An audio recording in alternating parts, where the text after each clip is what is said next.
বন্ধুরা, তোমাদের সামনে একটা ছোট্ট ব্লগ নিয়ে চলে এলাম। এরেন্দা নিরঞ্জন ক্লাব ও সাধারণ পাঠাগারের বাসন্তী পুজোয় বিজয়া দশমী দিন কিছু ক্রীড়া প্রতিযোগিতা হয়েছিল, তার কিছু মুহূর্ত তুলে ধরলাম। এর আগে তোমাদেরকে আমি মিউজিক্যাল চেয়ার দেখিয়েছিলাম, আজকে দেখাচ্ছি শঙ্খবাদন এবং মোমবাতি প্রজ্বলন। এখন শঙ্খবাদন প্রতিযোগিতা চলছে। মায়েরা এবং মেয়েরা সকলেই অংশগ্রহণ করতে পারে, কোনো অসুবিধা নেই।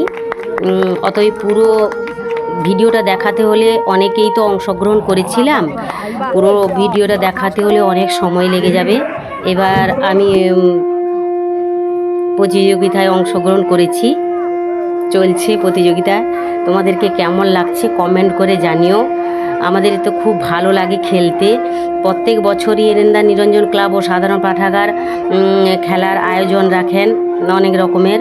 আমরা খুব আনন্দ পাই, খেলার সুযোগ পাই, কিন্তু প্রত্যেক বছর সুযোগ হয় না, কারণ অনেক সময় এমন দিনও পড়ে যায় আমাদের, সেদিন সাংস্কৃতিক অনুষ্ঠান থাকে, সে বছর আমরা হয়তো খেলতে পারি না।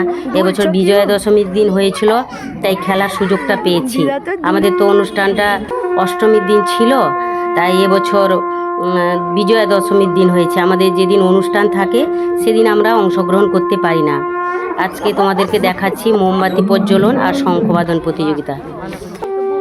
এখন শঙ্খবাদন প্রতিযোগিতা চলছে। আমরা খুব খেলতে ভালোবাসি, পারি বা না পারি, হার জিত তো থাকে, কিন্তু খেলায় অংশগ্রহণ করতে খুব ভালো লাগে। তোমাদেরকে কেমন লাগে তোমরা কমেন্ট করে জানিও।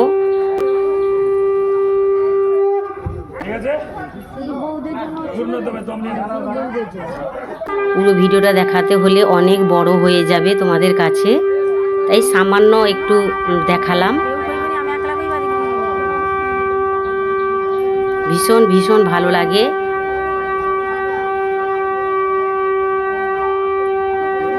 এখন শঙ্খবাদন চলছে, অনেকেই অংশগ্রহণ করেছিল, মেয়েরা মায়েরা মিলে অনেকেই অংশগ্রহণ করেছিল। এবার মোমবাতি প্রজ্বলন চলছে। মোমবাতিটা মায়েদের জন্য ছিল না, মেয়েদের জন্যই ছিল, অতএব আমরা এখানে অংশগ্রহণ করতে পারিনি, মেয়েরাই অংশগ্রহণ করেছে, অনেকেই খেলেছিল। পুরোটা দেখালাম না, একটুখানি তুলে ধরলাম তোমাদের সামনে। কেমন লাগলো কিন্তু বন্ধুরা কমেন্ট করে জানিও।